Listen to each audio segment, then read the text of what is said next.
existe una cantidad específica de bacterias que se encuentran a lo largo del tracto gastrointestinal y esas poblaciones se mantienen relativamente estables en todo momento. Pero hay situaciones que pueden llevar a un desbalance en este equilibrio que tiene cada segmento del tubo digestivo y entonces conllevar a lo que se conoce como sobrepoblación bacteriana. Y es entonces cuando, por ejemplo, este tipo de bacterias que no deberían de estar aquí invaden territorios, por ejemplo, en este caso una disfunción, es un ejemplo de la válvula ileocecal, puede conllevar a un sobrecrecimiento bacteriano del último tramo del íleon y con ello entonces expresar sintomatología. Pero existen múltiples factores de riesgo para el sobrecrecimiento bacteriano, dentro de donde están los agentes supresores del ácido. Ya sabemos que el utilizar inhibidores de la bomba de protones cambia la microbiota. También otras alteraciones que cursan con hipocloridria pueden favorecer el desarrollo de este tipo de problema. Enfermedades crónicas debilitantes también cambian el entorno, ya bien sea por la enfermedad per se o por el tratamiento que reciben por esta situación.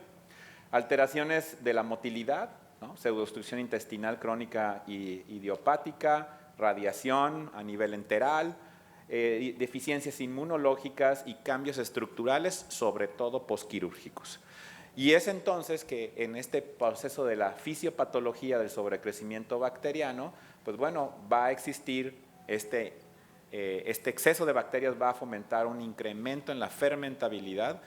Gases como es el hidrógeno y el metano se van a incrementar en la producción, con lo cual generará mayores síntomas asociados al gas, sobre todo flatulencias, distensión abdominal, borborismos, y esto a su vez también puede conllevar a cambios en el tránsito intestinal. Aquellos sujetos que tienen una microbiota en la sobrecrecimiento bacteriano, sobre todo mayor producción de hidrógeno y sulfitos, pues bueno, esto puede asociarse más comúnmente a la diarrea, esto recientemente descrito por Marc Pimentel, y aquellos que tienen más producción de metano va a conllevar al desarrollo de estreñimiento o se ve más frecuentemente en sujetos que tienen estreñimiento, ¿no? Hay una translocación de estas bacterias, hay una interacción inmunológica, una inflamación probablemente de bajo grado y sensibilización de las terminales nerviosas, lo cual puede explicar muchos de los síntomas que tiene el paciente con este tipo de problemas. Y bueno, para su diagnóstico pues, tenemos una falla en este sentido en el término de cuál es el estándar de oro para hacer el diagnóstico del sobrecrecimiento bacteriano. Y en realidad, pues si nos vamos a la situación de más confiabilidad, pues es llevar a cabo la extracción del líquido del intestino y cultivarlo, ¿no? Y de acuerdo al territorio que se aspira, por ejemplo, duodeno, yeyuno o íleon, pues la población esperable de bacterias pues es diferente. Por ejemplo, a nivel duodenal, 10 a la 3 o más unidades formadoras de colonias es considerado positivo últimamente, ¿no? Pero bueno, es imposible a veces o difícil, si no es además costoso y riesgoso, llevar a cabo aspirados todavía más hacia adelante por medio de una enteroscopia.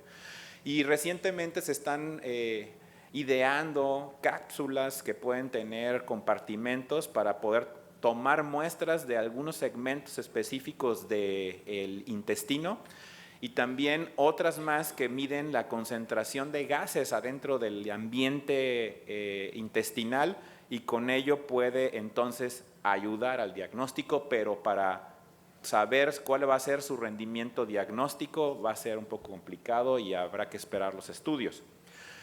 ¿Qué tenemos un poco más, digamos, cercano a nosotros en la clínica? Pues es la presencia de las pruebas de aire expirado, ¿no?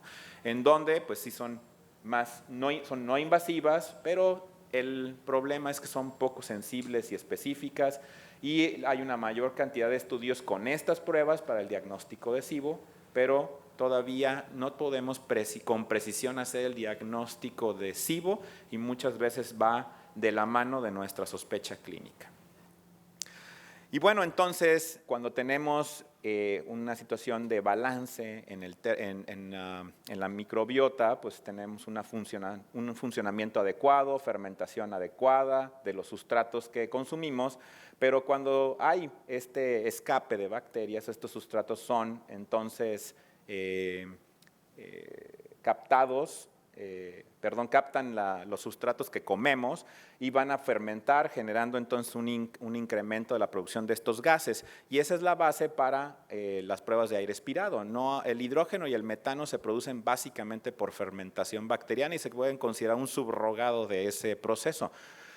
Y el tener este tipo de curvas, como por ejemplo aquí en azul se mide las partes por millón de hidrógeno, pues como desde 5 que parte en la basal, sube hasta cerca de 35, en ese momento tiene síntomas el paciente, posteriormente termina con diarrea y hace un segundo pico, que es cuando un sustrato puede llegar incluso al colon. Entonces el primer pico se encuentra con el sitio de sobrecrecimiento bacteriano, vamos a decir en duodeno, y el segundo pico es cuando llega este sustrato no metabolizado por nuestras enzimas hasta el colon y puede volver a haber un segundo pico de incremento de los gases. Entonces, esto se puede hacer con diferentes sustratos. Glucosa se ha mencionado que es el más específico, es como una curva de tolerancia oral a la glucosa, 75 gramos, y se va a tener la medición de estos gases en el aire expirado por lo menos cada 15 minutos y hasta 120 minutos cuando se utiliza la glucosa. Pero si se utilizan otros sustratos, como por ejemplo la lactulosa, que es 10 gramos, y también hay más estudios con este sustrato para sobrecrecimiento bacteriano, la adquisición de estos valores se puede prolongar incluso hasta para 240 minutos, o sea, 4 horas. Y esto pues es bastante tiempo que se consume por parte tanto del personal que está haciendo esta prueba como también por aquella que está haciéndose el estudio, ¿no? Y bueno, también tenemos recientemente en estas pruebas de aire expirado la medición del metano, que ahora de lo que se denomina el intestinal methanogenic overgrowth, que es el sobrecrecimiento entonces metanogénico en el intestino, y que recientemente se asocia a estreñimiento y a bloating, y que puede incluso ser positivo en aquellos sujetos que son hidrógeno negativos. ¿Por qué? Porque para fomentar la producción de una molécula de metano, tienes que utilizar 4 de hidrógeno. Entonces se está llevando todo el proceso de formación de hidrógeno y fermentabilidad hacia la formación de moléculas de metano. Y en el humano, el principal actor en la metanogénesis es este Methanobrevibacter smithii. Y bueno, pues aquí combinada la medición de hidrógeno y metano, podemos ver cómo si hay un incremento del hidrógeno, también en un momento dado hay un incremento del metano, y en este caso, bueno, esto se observa en hasta 35 y 65%, depende de las series, en sanos, pero alrededor de 30% en estreñidos, en tanto que en diarrea la prevalencia es mucho mejor, sobre todo en intestino, es mucho menor, perdón, sobre todo en intestino irritable con diarrea comparado con aquellos con estreñimiento. Y así entonces hay una serie de estudios que han reportado dicha asociación de la metanogénesis y cuál es además el sustrato que se utiliza para el diagnóstico de esta condición. Y bueno, pues sabemos entonces esta disbiosis en síndrome de intestino irritable, pues hay una mayor producción de hidrógeno y de metano comparativamente de los sujetos sanos y también una disminución en la producción de ácidos grasos de cadena corta. Y la prevalencia, sobre todo, esto es más en estudios que han evaluado en síndrome de intestino irritable con diferentes sustratos, en global es alrededor del 61% la prevalencia de SIBO y bueno, pues el tratamiento en un principio se estimó utilizando la rifaximina, este fue el estudio de evaluación de dosis, observando que 1.200 miligramos era la dosis más apropiada en un principio para llevar a cabo el tratamiento con este antibiótico. E incluso posteriormente se han hecho muchos más estudios en donde pues, se ha considerado a varios tratamientos de erradicación del SIBO en síndrome de intestino irritable, que es donde la evidencia se concentra más, Y ustedes pueden ver que, bueno, el tratamiento con antibiótico, pues sí, favorece a la erradicación y sobre todo cuando estamos hablando acerca de la dosis de rifaximina, aquí está cuando se llega a la dosis adecuada y en particular con este fármaco, pues ahí existe cierta heterogeneidad y es probablemente que sea derivada de cómo se han escogido a los pacientes para que ingresen a estos estudios. Y bueno, aquí de todos ustedes conocido los estudios Target, en donde se evaluó el tratamiento con rifaximina en pacientes con síndrome de intestino irritable sin estreñimiento y que se mantiene una mejoría hasta 12 semanas después de iniciado el tratamiento y que aquellos que cursan con recaídas pueden volverse a tomar el mismo curso de tratamiento con la mejoría de los síntomas. Y bueno, pues es que esto en intestino irritable es la SIBO es hasta 8 veces más frecuente que en sujetos controles y por eso es que la evidencia se ve más hacia ese lado. Y por último, bueno, pues han existido otras estrategias de tratamiento con antibióticos, en este caso sistémicos, en donde la eficacia en ese SIBO pues es variable. Son estudios menos controlados que los que se han hecho, por ejemplo, con la metodología de los endpoints que tiene para la FDA actualmente y se pueden considerar como una estrategia de tratamiento en algunas circunstancias, sobre todo en aquellos sujetos que tienen SIBO, pero que no es asociado tanto a intestino irritable, sino, por ejemplo, problemas motores graves como es la pseudoobstrucción intestinal crónica idiopática. Y otras medidas. La dieta, alimentación puede cambiar la microbiota, mejorando el complejo motor migratorio con procinéticos y probióticos en cuyo caso la evidencia es bastante reducida. Entonces, para llevar los mensajes que quiero permear es que pues, la sobrepoblación bacteriana tiene varios factores de riesgo y mecanismos fisiopatológicos. Pues hay que atender el origen de la causa del SIBO, cuando si hay un cambio en la dieta, uso previo de antibióticos, etcétera. Pruebas diagnósticas, limitado por su sensibilidad y especificidad y la invasión que se puede llegar en estos casos. El tratamiento es hoy día efectivo, sobre todo donde más evidencia hay en el síndrome de intestino irritable, pero se requiere todavía un poco más de estudios en otros nichos donde el intestino irritable no sea la causal del SIBO.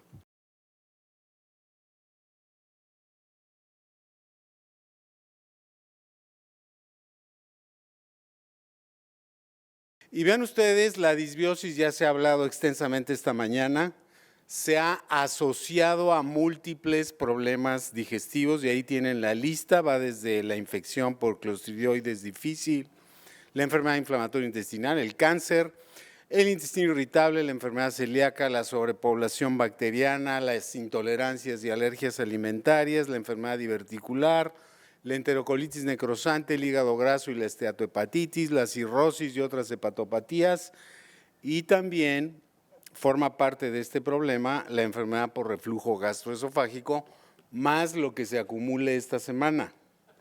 Quiero mencionarles que recordar que la disbiosis se ha asociado a estas enfermedades, pero la causalidad, es decir, que la disbiosis causa la enfermedad, solamente se ha demostrado en la infección por Clostridioides difficile, en el síndrome de sobrecrecimiento bacteriano y en la encefalopatía hepática. En todas las demás solamente hay asociación. No quiere decir que el tener una composición anormal de bacterias en el intestino nos va a causar la enfermedad. Hay enfermedades sumamente complejas que sería muy reduccionista limitar a que una bacteria es la responsable, por ejemplo, de la enfermedad grasa del hígado, etcétera. Vamos a hablar sobre la enfermedad por reflujo y todos ustedes conocen la fisiopatología de la enfermedad. Ustedes saben que la unión esofagogástrica es el objetivo fundamental para la fisiopatología. Una barrera antirreflujo anormal es la principal causa, pero por supuesto colabora un vaciamiento gástrico inadecuado, el reflujo duodeno-gastroesofágico, una disminución de la secreción salival, una peristalsis inadecuada, la bolsa de ácido, llamado el acid pocket, la resistencia tisular del esófago, y recientemente pues también se ha investigado el microbioma y la respuesta inflamatoria a las bacterias en el esófago. Recuerden ustedes cuál es el espectro de la enfermedad por reflujo, desde esofagitis, esófago de Barrett, displasia y adenocarcinoma. Para estudiar la microbiota en el esófago es bastante complejo, hay que evitar la contaminación. Se han utilizado métodos de aspirado y cepillado, biopsias y sobre todo también la citoesponja, que también se utiliza para la detección de esófago de Barrett. Para estudiar la microbiota podemos usar técnicas basadas en cultivos, pero recuerden que el cultivo solamente detecta menos del 30% de las especies bacterianas. Por lo tanto, debemos de utilizar estudios de biología molecular, de metagenómica, de proteómica, de metabolómica, etcétera. Y estos estudios que han mostrado, bueno, se considera significativo cuando hay una variación del más del 20% de las bacterias detectadas, ya sea por cultivos o por estudios de biología molecular. Y lo que muestran es que si tomamos individuos sanos, los individuos sanos van a tener como principales especies bacterianas los cocos gram positivos, como puede ser el estreptococo, el estafilococo, y en algunas condiciones también se puede presentar un incremento de otros cocos gram positivos. Y de otras bacterias, como puede ser Prevotella, como ven ustedes, también se puede presentar en los sujetos sanos. Anteriormente se pensaba que la microbiota del esófago era igual a la de la microbiota de la cavidad oral. Obviamente que por contigüidad y por la deglución continua del material de la cavidad oral, pues era esperable encontrar los mismos nichos bacterianos en el esófago, y como ven ustedes aquí en los diferentes colores de la gráfica, se muestra que hay una diferencia significativa entre la composición de la microbiota de la boca a la microbiota del esófago, y todo esto en sujetos sanos. Lo cual quiere decir que al igual que en la vagina, al igual que en el colon, al igual que en el aparato genitourinario en la piel, el esófago tiene su propia microbiota. Y ya comparando sujetos sanos con enfermos, se ha demostrado que existen, o se ha denominado el microbioma tipo 1 de los sanos y el microbioma tipo 2 de aquellos que tienen cualquier espectro de la enfermedad por reflujo. El microbioma tipo 1 del sano, como vimos, generalmente es por bacterias aeróbicas, cocos gram positivos, mientras que el tipo 2 es por anaerobios.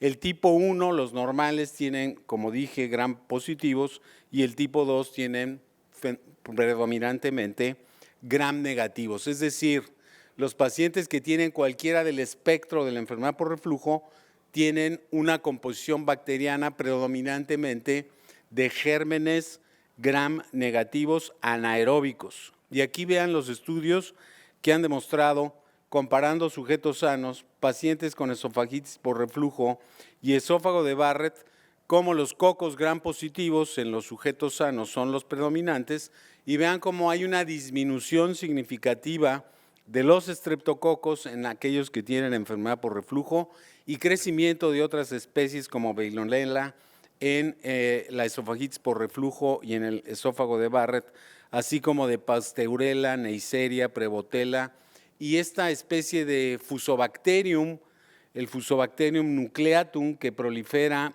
en pacientes con adenocarcinoma esofágico y que también se ha detectado en carcinoma de colon. Esta bacteria, que proviene de la cavidad oral, aparentemente prolifera y predomina en pacientes con cáncer de esófago y cáncer de colon. Y dicho de otra manera, aquí se ven cuáles son las especies bacterianas predominantes en aquellos pacientes que tienen esofagitis por reflujo. Nuevamente Veillonella. Todos ustedes saben que el Helicobacter pylori es menos frecuente en pacientes que tienen esofagitis que en aquellos que tienen o en los sujetos sanos, y esto también se observa en el esófago de Barrett. Por otro lado, en términos de diversidad, hay que recordar que los estados de salud se asocian con una mayor diversidad de bacterias. Entre mayor número de filotipos y especies bacterianas en la microbiota, el sujeto es más sano. Menor diversidad de bacterias se asocia con estados patológicos. Y es el caso del esófago de Barrett y el adenocarcinoma. Comparando sujetos sanos con estas patologías, vean cómo la diversidad medida por diferentes índices es mucho menor en Barrett y en adenocarcinoma, en las especies fundamentalmente de firmicutes y de protobacterias y de las fusobacterias, sobre todo Fusobacterium nucleatum. Entonces, en resumen, en esta primera parte de mi plática, les puedo decir que el esófago normal tiene una microbiota propia diferente de la cavidad oral. No es la misma la microbiota de la boca a la del esófago. Cuando empieza a aparecer la enfermedad por reflujo, se cambia la composición de bacterias y predominan entonces las bacterias gram negativas. Y en el caso del esófago de Barrett y en el adenocarcinoma, no solo se cambia la composición bacteriana, sino que la diversidad de bacterias se reduce significativamente. Bueno, ¿y cómo explicar esto en la fisiopatología de la enfermedad por reflujo? Recuerden ustedes que hay estas proteínas moleculares que están asociadas a patógenos o a daño tisular, y las principales proteínas son los TLR o los Toll-like receptors y estos receptores like NOD o NOD que se denominan, que son los inflamasomas. Y la hipótesis es de que cuando existe una proliferación de bacterias gram negativas, producen gran cantidad de polisacáridos de PAMPs y de DAMPs. Entonces, esto por un lado estimula los TLRS, activan el factor nuclear kappa beta y esto desencadena un proceso inflamatorio. Y por otro lado, las mismas bacterias pueden estimular la producción de los NLRs, los inflamasomas, y también desencadenar fenómenos inflamatorios. ¿Qué se ha encontrado respecto a estos mecanismos de lipopolisacáridos o los PAMs con los TLR y el factor nuclear kappa beta? Pues vean ustedes que la expresión de TLR, sobre todo el 3, 4 y 5, está aumentada en la mucosa de pacientes con esofagitis por reflujo, esófago de Barrett y adenocarcinoma. Los niveles de interleucina 1 beta e interleucina 8, que son fundamentalmente estimulados por los inflamasomas, muestran un gradiente que aumenta progresivamente si es esofagitis, Barrett y adenocarcinoma. Por otro lado, se ha observado que los COX-2 o la sintetasa del óxido nítrico también están aumentadas en esófago de Barrett, y en ratones por lo menos se ha demostrado que los lipopolisacáridos bacterianos disminuyen el tono basal del esfínter esofágico inferior, que se pueden bloquear con L-canavanina, que es un inhibidor de la sintetasa de óxido nítrico, pero también los lipopolisacáridos retrasan el vaciamiento gástrico y esto puede mejorarse con inhibidores de la COX-2. Entonces, en esta gráfica se resume cuál es el mecanismo fisiopatológico de por qué una microbiota anormal en el esófago puede dar lugar a enfermedad por reflujo y esofagitis, esófago de Barrett y adenocarcinoma. Entonces, la microbiota de un sujeto sano tipo 1 se transforma en microbiota tipo 2, es decir, con predominio de gram negativos. Esto hace que haya una mayor producción de PAMs o lipopolisacáridos que van a activar la cascada inflamatoria por activación de los Toll-like receptors o de los inflamasomas, y esto va a producir disminución del tono del esfínter esofágico inferior, retraso del vaciamiento gástrico, inflamación, esofagitis, Barrett y adenocarcinoma. Entonces, esto es la manera de integrar estos hallazgos experimentales y en humanos. Es una hipótesis, realmente no se ha demostrado científicamente. Sin embargo, especulando de qué se podría hacer para corregir estas alteraciones observadas, pues como hemos visto a lo largo de la mañana, podemos modular la microbiota esofágica con probióticos, con antibióticos, la curcumina que inactiva el factor nuclear kappa B, la L-canavanina que inhibe la sintetasa de óxido nítrico o los antiinflamatorios como los COX-2 específicos o otros antiinflamatorios. Y en el síndrome de intestino irritable, ¿cuál es el papel de la microbiota intestinal? Recuerden ustedes este síndrome que es extraordinariamente frecuente, que se enfrentan ustedes a estos pacientes todos los días, que se caracteriza por estos síntomas de dolor abdominal, alteración de las evacuaciones y distensión abdominal, y cuya fisiopatología es sumamente compleja, pero en donde se ha demostrado que la microbiota o la disbiosis puede jugar un papel importante. ¿Y cuál es la evidencia científica de que la microbiota juega un papel fisiopatológico en el síndrome de intestino irritable? Pues proviene de 4 evidencias principales. Número 1, la presencia de síndrome de sobrecrecimiento bacteriano. Ya habló el doctor Cos de cómo los pacientes con intestino irritable tienen con mayor frecuencia este síndrome. Sin lugar a dudas, la evidencia de que un paciente que tiene gastroenteritis infecciosa puede desarrollar síndrome de intestino irritable postinfeccioso es una evidencia de cómo una disbiosis puede causar la enfermedad. Se sabe que los pacientes con intestino irritable que no han tenido gastroenteritis infecciosa tienen una composición de bacterias en el intestino diferente de la de los sujetos sanos. Y bueno, es evidente que si un paciente responde a manipulación de la microbiota con probióticos, antibióticos o trasplante de microbiota fecal, pues quiere decir que la microbiota juega un papel en la fisiopatología. Y vean ustedes, este es un ejemplo de qué sucede cuando se hacen aspirados del intestino delgado y se mide la composición bacteriana en sujetos sanos y en intestino irritable. ¿Sí? A su derecha ven cómo los pacientes con intestino irritable tienen una composición bacteriana completamente diferente a la de los sujetos sanos. El síndrome postinfeccioso, recuerden que puede ocurrir después de una infección bacteriana, parasitaria, viral, etcétera. Y se ha demostrado que los pacientes que desarrollan síndrome de intestino irritable postinfeccioso tienen una microbiota diferente de aquellos pacientes que tienen síndrome de intestino irritable sin antecedente de gastroenteritis o de los sujetos sanos. Y por otro lado, estudiando pacientes con síndrome de intestino irritable sin antecedente de gastroenteritis, se ha observado que en este grupo en general tienen una disminución de bacterias benéficas, como son las bifidobacterias o los fecalobacteriums, y tienen un incremento de lactobacillus bacteroides o de enterobacterias, es decir, se ha demostrado que la composición de bacterias es diferente en un sujeto sano versus un paciente con intestino irritable.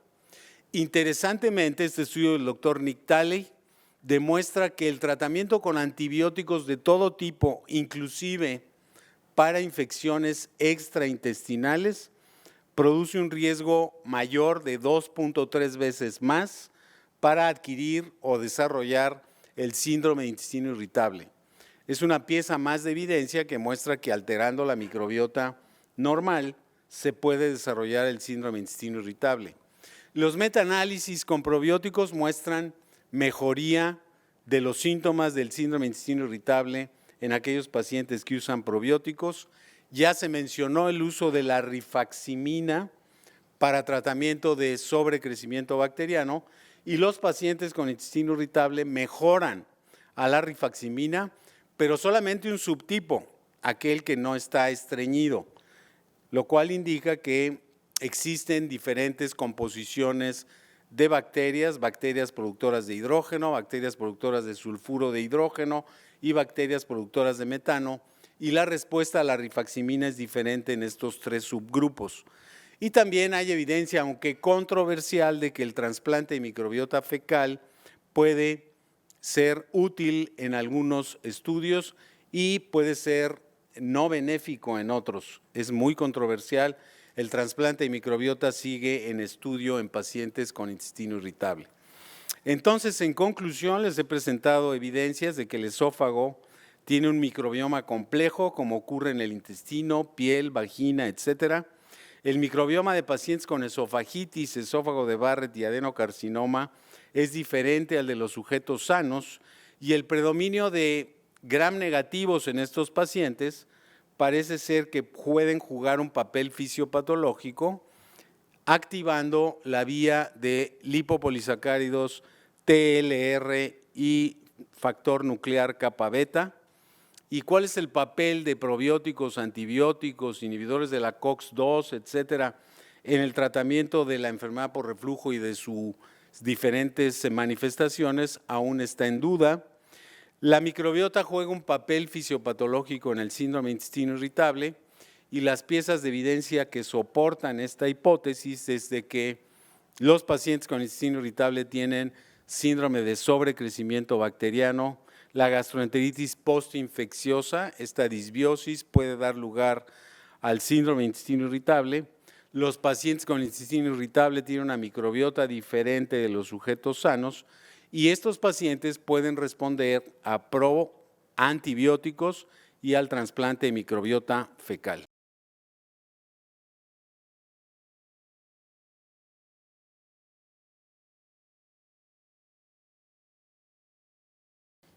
Definitivamente el cáncer de colon es una realidad y es un cáncer muy común y forma parte de la segunda causa de muerte a nivel mundial. Existen algunos factores de riesgo para desarrollar el cáncer colorectal, tomando en cuenta que solamente 1 de cada 10 pacientes tendrán alguna mutación hereditaria. Sin embargo, recientemente estamos viendo que crece la población menor de 50 años con cáncer de colon. Se calcula aproximadamente que el 15 al 20% de los pacientes con cáncer de colon son menores a 50 años, y es por eso que la edad de escrutinio se ha recorrido hacia la izquierda y actualmente se sugieren los 45 años. Esto parece que está en relación a estados proinflamatorios como la obesidad y la dieta de mala calidad, que también tienen que ver con la disbiosis. De tal manera que sabemos muy poco acerca de la microbiota intestinal y desconocemos muchísimas cosas. El genoma bacteriano se encarga de luchar contra el huésped y en algunos casos también, primordialmente de ayudarlo, pero también de luchar contra él. Y en el caso del cáncer de colon, la inmunomodulación y la preservación de la barrera intestinal es el punto de quiebre. Y esto se ve desde el uso, por ejemplo, de antibióticos, con lo cual se puede llegar a modificar la microbiota, y ese trabajo que aglutina una cantidad pequeña de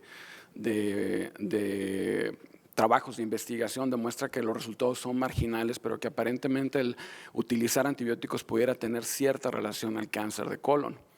De tal manera que para fines prácticos, por ejemplo, la relación que existe entre el cáncer de colon, los adenomas y la microbiota es primordialmente que nos reportan un menor índice de bacterias benéficas como son los bacteroides. Y lo que hemos estado viendo en lesiones de alto riesgo, y aprendámonos esta palabra, adenomas cerrados, es la presencia de bacterias que sobre todo se encuentran en la cavidad oral, como mencionó el doctor Valdovinos, de esto es el Fusobacterium, ¿no? De tal manera que el Fusobacterium no solamente está en los pacientes enfermos, también está en las personas sanas, pero parece ser que un aumento en la cantidad de fusobacterios en la materia fecal es lo que puede poner en riesgo al paciente de padecer pólipos y cáncer colorectal.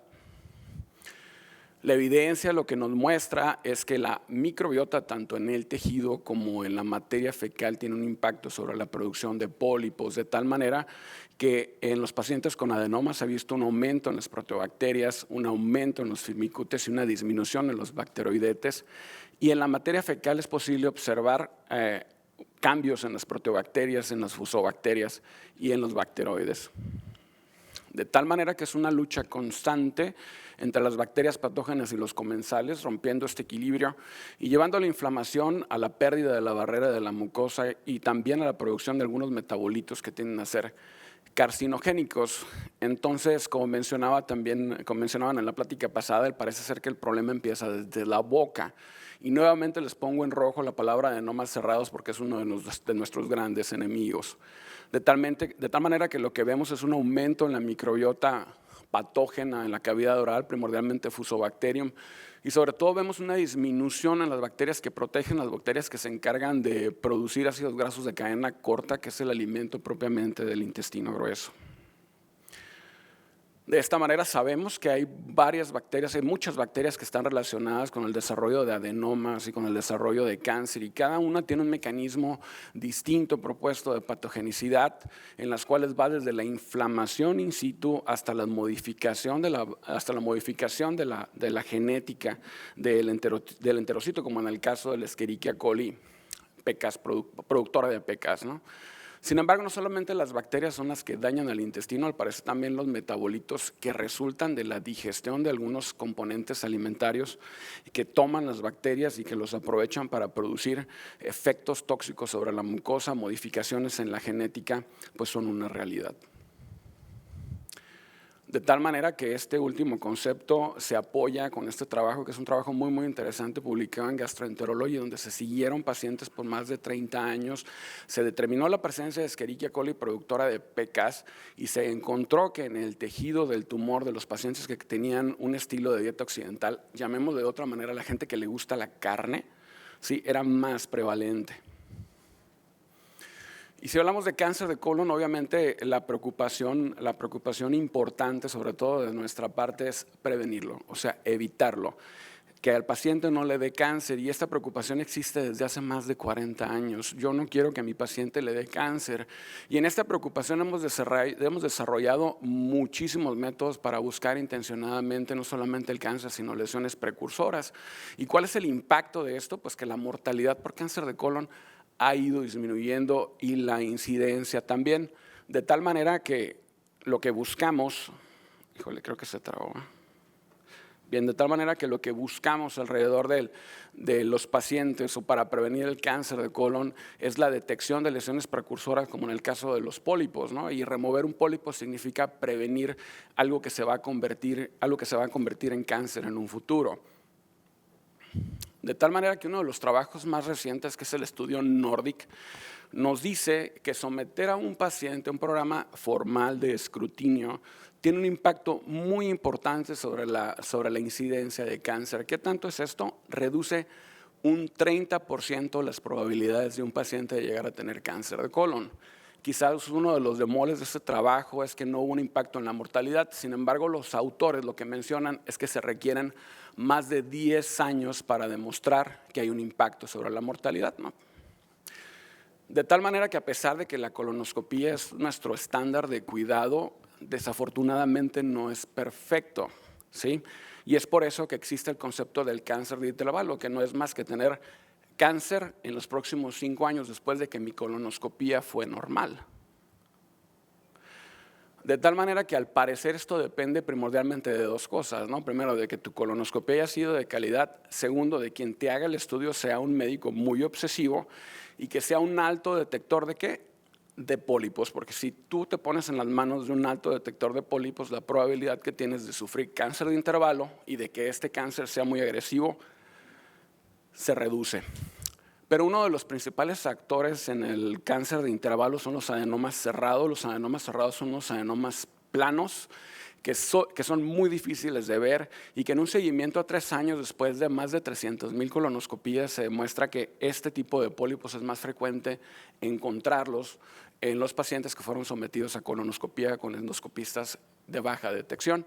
Y el problema no solamente termina ahí, porque probablemente te encontraron un pólipo cerrado, pero si te encontraron un pólipo cerrado, mucho cuidado, porque probablemente también te dejaron un pólipo cerrado, ¿sí? Entonces, si tienes un pólipo cerrado, tu riesgo de llegar a tener cáncer de colon aumenta. Pero ¿por qué tanta insistencia en las neoplasias cerradas del colon en comparación con los adenomas convencionales? La ruta de daño es totalmente distinta. Hay mutaciones en los genes supresores del cáncer, como el BRAF o como el KRAS, y además porque son lesiones que se pierden con mucha facilidad.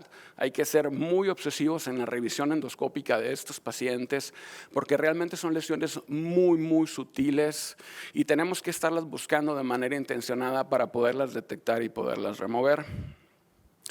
Son lesiones para las cuales hay que utilizar algunos aditamentos especiales y poderlas poner en evidencia para poderlas quitar y evitar que al paciente le dé cáncer.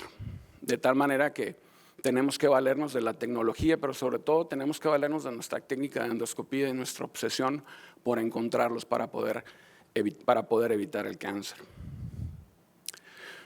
Y a propósito de los adenomas cerrados, definitivamente la microbiota oral tiene un papel distintivo y predictivo en el cáncer, de tal manera que aquellos pacientes que tienen una firma bacteriana especial en la boca son pacientes que tienen una mayor probabilidad de tener pólipos, una mayor probabilidad de padecer cáncer de colon también, y sobre todo aquellos que tienen una menor proporción de gérmenes protectores o de gérmenes protectores o productores de ácidos grasos de cadena corta son aquellos que tienen más riesgo de padecer pólipos. Ahora hablemos un poquito, por ejemplo, de la parte clínica. Este es un trabajo bastante interesante que aglutina una buena cantidad de pacientes en los cuales se demuestra que el reflejo de tener un pésimo aseo oral o un aseo dental se refleja en la presencia de pólipos. Esto es pacientes que les faltan al menos 3 o 4 piezas dentales o que tienen problemas en las encías, tienen una mayor posibilidad de tener pólipos cerrados en la colonoscopía. De tal manera que también una de nuestras preocupaciones es tratar de predecir si mi paciente tiene cáncer con pruebas no invasivas, ¿no? Y la evidencia actual demuestra que las firmas bacterianas son métodos útiles para tratar de predecir si mi paciente tiene pólipos, y en estos tipos de trabajos intervienen, por ejemplo, artefactos de inteligencia artificial que se encargan de calcular en base a la firma bacteriana de las unidades taxonómicas la probabilidad de que el paciente tenga un pólipo en su colonoscopía, y los resultados al parecer son favorables, ya que el performance o el área bajo la curva que puede tener el detectar una firma bacteriana para predecir la presencia de un pólipo está inclusive por arriba del 60%, de tal manera que se perfila que las firmas bacterianas pudieran ser un instrumento más para tratar de predecir la presencia de un pólipo avanzado o la presencia de cáncer colorectal. Y no solamente la firma bacteriana, sino el producto del metabolismo de algunos nutrientes a través de la microbiota pudieran también predecir, inclusive más, con un performance mucho más alto en comparación con el antígeno carcinoembrionario, la posibilidad de que un paciente tenga pólipos en el colon, de tal manera que puestos cara a cara, por ejemplo, un modelo que tome en cuenta los metabolitos de las bacterias versus versus antígeno carcinoembrionario versus la sangre oculta en las heces pudiera ser más o pudiera ser mejor.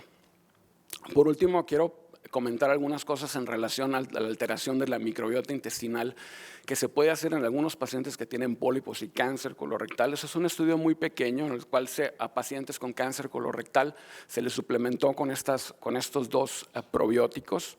Después se colectaron muestras y demostraron que hay un aumento de bacterias productoras de ácidos grasos de cadena corta y que algunas bacterias proinflamatorias como la fusobacteria tendieron a disminuir en la materia fecal de estos pacientes.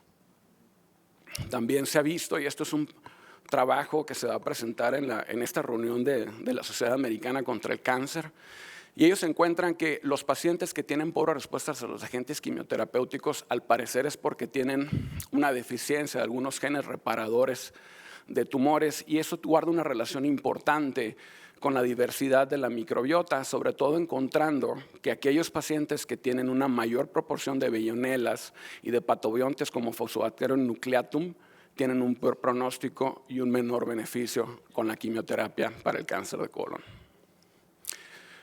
De tal manera que lo que quiero que se lleven a su consultorio a partir de esta plática es que la microbiota, sin lugar a dudas, juega un papel importante en la patogénesis de los pólipos y del cáncer colorectal, que aparentemente determinar las firmas bacterianas de los pacientes pudiera ser prometedor en el tamizaje al juntarlo con otro tipo de pruebas como la prueba inmunológica de sangre oculta en las heces. Sin lugar a dudas, nuestro estándar diagnóstico es la colonoscopía y probablemente el performance o la realización de la colonoscopía tiene que mejorar de tal manera que en todo este asunto del cáncer de colon y los pólipos aparentemente no hay un solo culpable. Muchas gracias.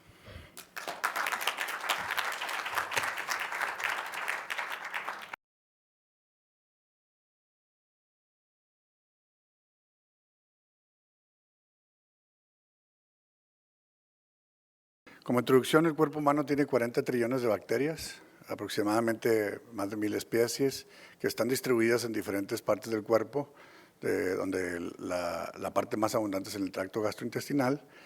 La microbiota intestinal posee más de 3000 genes que producen metabolitos y ha sido difícil entender esta interacción que tienen las bacterias del tracto digestivo con los demás sistemas del cuerpo y a eso le llamamos el microbioma. Los estudios sobre la microbiota nos han advertido del papel importante que esto juega sobre la salud, sobre todo en la modulación de la respuesta inmune y del metabolismo. Cuando hay una alteración en la composición o en la variedad de la microbiota, a esto le llamamos disbiosis y puede estar asociada, como mencionaba el doctor Valdovinos más tempranamente, a ciertas enfermedades. La alergia es una de ellas. No que esta sea la causa, pero generalmente suele preceder a las enfermedades alérgicas y a otro tipo de enfermedades. En el desarrollo de la microbiota, el concepto anterior es que el ambiente intrauterino era estéril. Hoy sabemos que el concepto actual es que la colonización empieza desde etapas tempranas de la vida y que la microbiota materna tiene una asociación muy fuerte con la composición de la microbiota del bebé, sobre todo cuando los pacientes nacen por la vía vaginal, ya que se colonizan de bacterias del canal del parto y de la región perianal. La cantidad y variedad que se va adquiriendo conforme vamos avanzando en la vida va incrementándose conforme van pasando los días, viendo que ese incremento va siendo exponencial. A partir de los 6 meses empieza a haber una semejanza un poquito más con la microbiota del adulto, y el inicio de la alimentación complementaria va haciendo que vaya haciendo esa transición del niño hacia el adulto y la microbiota del niño adquiere características muy similares a la del adulto a partir de los 3 años de vida. Los factores que pueden afectar la microbiota intestinal son fuertemente la vía de nacimiento, la alimentación, el uso de antibióticos y otros fármacos como pueden ser los inhibidores de bomba de protón, así como también diferencias en cuanto a la dieta, que ya la mencionaba previamente, o las condiciones sanitarias del medio donde vivimos. En ese sentido, la vía de nacimiento juega un papel importante, ya que se ha demostrado que la colonización de los pacientes que nacen por parto se beneficia o se colonizan de bacterias del canal del parto o de la región perianal, y los pacientes que nacen por cesárea tienden a predominar con bacterias de la piel. Diferentes estudios han demostrado que puede empezar a haber menos diferencias tan temprano como a los 8 meses de estos pacientes, de acuerdo a la vía de nacimiento, pero también que esta diferencia puede durar hasta los 7 años, lo que puede sugerir que la vía de nacimiento tiene efectos a largo plazo sobre la composición de la microbiota. Siempre se ha sugerido, por otro lado, la asociación de cambios, o si los antibióticos tienen realmente un impacto en la microbiota, y esto depende, hoy sabemos, del tipo de antibiótico, de la vía y del tiempo de administración. Los estudios han demostrado que puede haber una disminución en la diversidad de la microbiota, que a pesar de que haya una recuperación de esta microbiota a partir de los 2 meses de haber administrado el antibiótico, esta puede no ser completa, y lo que sugiere es que debemos de utilizar de manera racional los antibióticos por este impacto que tienen sobre la microbiota, sobre todo en etapas tempranas de la vida. No es para nadie desconocido que la incidencia de las enfermedades autoinmunes y alérgicas se ha incrementado de manera exponencial desde la década de los 50. Hemos ido viendo cada vez un aumento muy acelerado de diversas enfermedades de este tipo. La OMS ha declarado los trastornos alérgicos como una de las principales enfermedades del siglo XXI. Ha habido un incremento exponencial, sobre todo en los países industrializados, y aún permanece el debate de qué es lo que las ocasiona. Los factores genéticos son muy importantes, pero solamente se lo debemos atribuir a eso, es la pregunta que aún continúa. Hay algunas causas probables de este aumento de la incidencia, como se mencionó previamente, que son las condiciones sanitarias. Hemos visto que las alergias son más predominantes en países de desarrollados, que en condiciones rurales. En familias más grandes es menos prevalente la presencia de enfermedades alérgicas. Los pacientes o los niños que asisten a centros de cuidado de manera temprana, que están más expuestos a enfermedades infecciosas, también se ha visto que se predisponen menos alergias. La vida de nacimiento, el uso de antibióticos y la dieta occidental, como se mencionó en la plática anterior. Como estas causas también afectan la microbiota, puede sugerir que en las enfermedades alérgicas la disbiosis puede jugar un papel importante. No que sea la causa, como se mencionó, pero puede jugar un papel importante. Los estudios demuestran que los niños alérgicos son precedidos en un gran número por disbiosis, y aunque no existe una consistencia, ya que no se ha logrado caracterizar bien este grado de disbiosis ni el mecanismo por el cual sucede. Lo que sí se sabe es que la disbiosis puede preceder las enfermedades alérgicas, lo cual puede ser la causa desencadenante.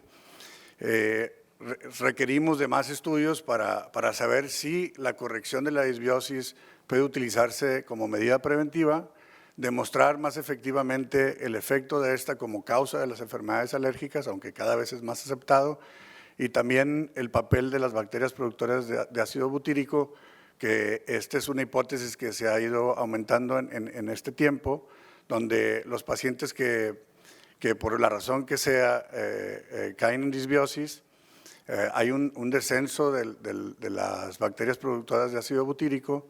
Esto hace que disminuya la presencia de ácido butírico.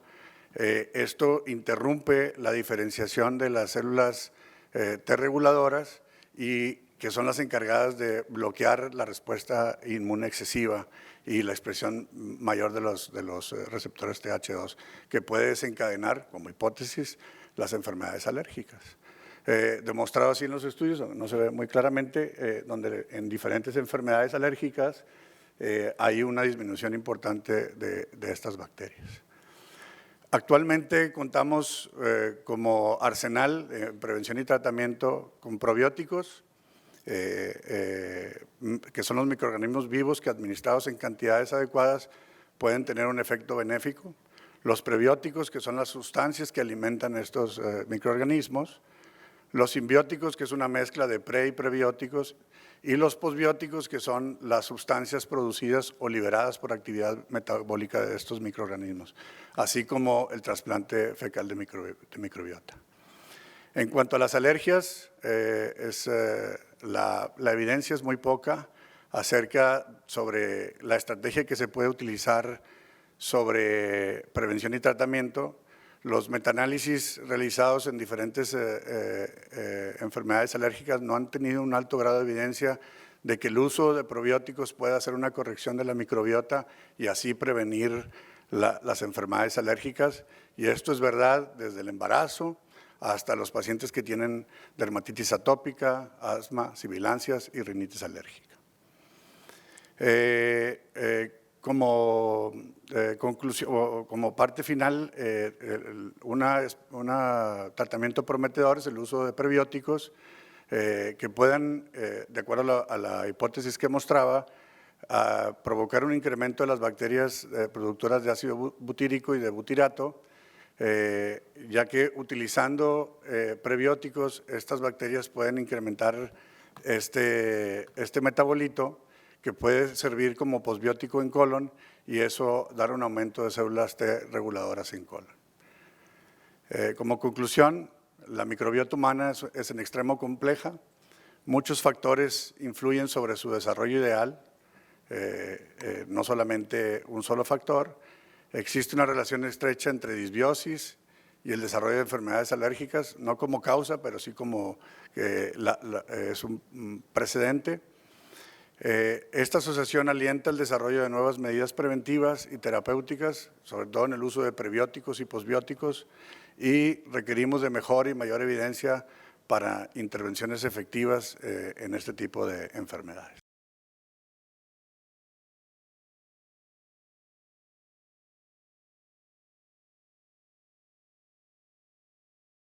Recordemos puntualmente las definiciones de diarrea. O sea, en cuanto a al síndrome, pues es la consistencia disminuida de las evacuaciones, que de acuerdo a la duración de la misma se clasifica en diarrea aguda, persistente o crónica. Y en este punto, en esta charla, quisiera que hablemos específicamente de las diarreas agudas, ¿no? Y si consideramos las posibilidades diagnósticas de un paciente que se presenta con este síndrome agudo, pues tenemos que ver todas estas que ven aquí, que pueden afectar diferentes segmentos del intestino y implicar diferentes mecanismos que el resultado clínico es básicamente la expresión de la diarrea. Como lo vemos aquí en los recuadros, los que están en color azul, pues son patógenos del intestino delgado que característicamente afectan la fisiología del intestino delgado. Los que están en color verde son más a nivel de las vellosidades en diferentes niveles o pueden ser un poquito más extensas en cuanto a la afectación, y los que están amarillos prácticamente afectan la región ileocolónica. Entonces, si bien tenemos que tener todo esto en consideración, sabemos que hay múltiples factores que pueden finalmente expresar un síntoma en común que suele ser problemático, y aquí pues incluyen todo lo que ven en los recuadros azules, el contagio por evidentemente alimentos en mal estado, los viajes, la presencia de uso previo de antimicrobianos, las características del paciente, es decir, todos van a generar el mismo síndrome, y en muchas ocasiones realmente lo que nos tenemos que centrar es en aspectos fundamentales o claves en la evaluación de la diarrea. Y en primera instancia pondría el primer bloque, que es en la evaluación inicial considerar siempre la historia clínica, hablar de los viajes, si el paciente ha tenido recientemente sobre todo viajes a zonas endémicas de microorganismos, si ha estado hospitalizado por alguna razón o en contacto con personal de la salud o con personal hospitalario, si ha utilizado antibióticos en los últimos meses, si tiene alguna comorbilidad que le dé cierta susceptibilidad. O bueno, evidentemente si estamos viendo con otros colegas que recuerden el verano pasado aquí en la ciudad de Monterrey hubo un brote por ahí de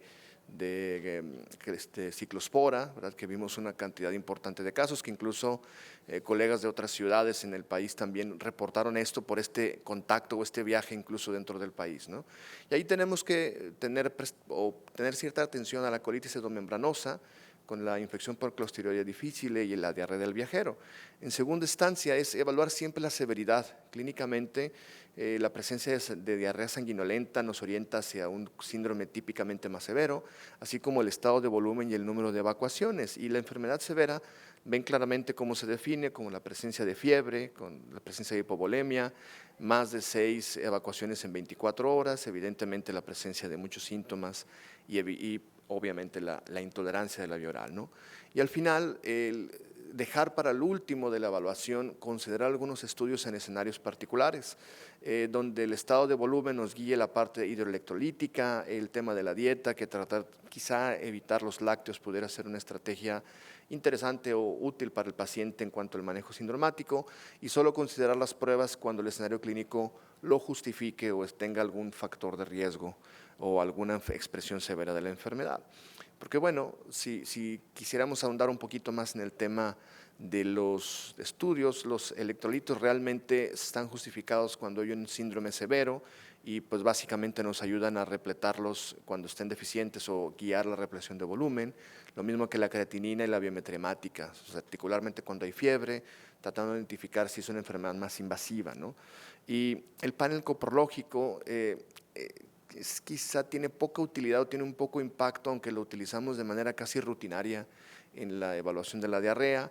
De nuevo, las características clínicas, por ejemplo, de Vibrio con el agua de arroz pudiera ser útil en ese sentido, y la toxina y el panel gastrointestinal pues se reservan para prácticamente pacientes con factores de riesgo o bien que tengan una expresión también de la enfermedad severa. Entonces, el mensaje clave aquí es que aunque se pueden considerar algunos estudios, realmente en ausencia de un síndrome grave o de una manifestación severa de la enfermedad, no hay mucha razón para realizar estudios de manera extensa en los síndromes diarreicos agudos.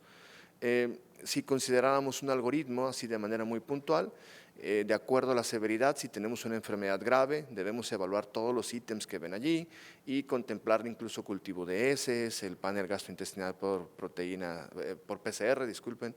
Y bueno, evidentemente aquí sí está justificado la represión intravenosa tanto de líquidos como el uso de ciertos antimicrobianos, ¿no? Y si la toxicidad es realmente leve, siempre y cuando no hay hipovolemia, pero si no hay hipovolemia, pero no hay tolerancia a la viral, bueno, el manejo sigue siendo sintomático, se pueden considerar algunos paneles coprológicos para tratar de identificar el agente etiológico, sobre todo en brotes, cuando hay varios casos, o por ejemplo, cuando el pollo no les falla en una boda y todo el mundo se intoxica, cosas por el estilo. Y bueno, evidentemente cuando no hay signos de hipovolemia, el paciente tiene un cuadro diarreico, pues el manejo realmente es con una rehidratación bioral y con medicamentos antidiarreicos que nos permitan controlar el síndrome lo antes posible. Los signos de hipovolemia, brevemente, como parte de elementos esenciales, pues todos los que ven ahí clínicamente hablando, si hay datos de hipovolemia severa, la represión, bueno, está especificada con ciertos mililitros por hora que deben de irse repletando de forma intravenosa. Si el cuadro es leve, bueno, se puede dar ciertas pautas de hidratación que pueden ser útiles en un momento determinado y reevaluar cada 6 horas, no necesariamente en un medio hospitalario, vaya, no internando al paciente. Y si no hay hipovolemia, prácticamente el tratamiento es de soporte, antidiarreicos, tratar de rehidratar vía oral en la mayor magnitud posible que le permita al paciente. Y de nuevo reevaluar aproximadamente en 6 horas para contemplar pues un manejo ambulatorio, ¿no? Y el tema controversial y que quisiera fundamentar como parte de las claves diagnósticas y de manejo es qué sucede con los antibióticos. Y quisiera mostrarles una gráfica que debe de preocuparnos a todos, y es el incremento de las resistencias de los antimicrobianos. Vean cómo desde los 40 empezamos a tener antibióticos importantes durante prácticamente la Segunda Guerra Mundial, y teníamos pocas resistencias en los primeros 20 años, 30 años, y teníamos más antibióticos que resistencias, al menos reportadas en la literatura. ¿Qué sucede después de los 90? Alrededor de los 80s y 90s nos empiezan a aparecer múltiples resistencias a múltiples antimicrobianos, y en nuestro país no es infrecuente que cada vez tenemos menos herramientas de los antibióticos por el uso indiscriminado, particularmente en síndromes diarreicos. Y la tendencia actual es a tratar de ser muy juiciosos al momento de emplear este tipo de medicamentos en los pacientes, porque es una realidad que las resistencias, al menos presentándoles ahora lo de Campylobacter, vean cómo dependiendo del estudio, en la zona geográfica, cada vez tenemos más resistencia, y nuestro país, que está insertado en Latinoamérica, no es la excepción. Vean, incluso en las quinolonas ya hay tasas de resistencia significativamente importantes, por no decir que poco a poco vamos perdiendo cada vez más medicamentos. Entonces, hacernos conscientes que debemos ser muy juiciosos en utilizar el antibiótico en el escenario clínico apropiado es fundamental para el manejo de estos pacientes, ¿no? Quizá la excepción donde los antibióticos pudieran tener un papel es la diarrea del viajero, tratar de acortar la duración del síndrome sintomático.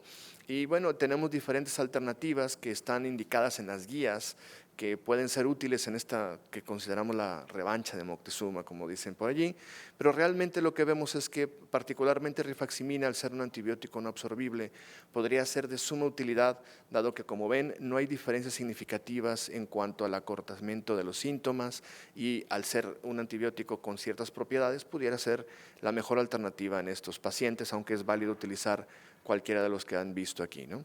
Entonces, quisiera cerrar esta breve conferencia de puntos muy prácticos, también para cerrar nuestra reunión regional norte y pasar a las preguntas y respuestas, recordando que esto debemos de evaluarlo acorde a la clínica y a la expresión y a cómo está el estado de hidratación del paciente. Es fundamental tener esto y, sobre todo, interrogar factores de riesgo.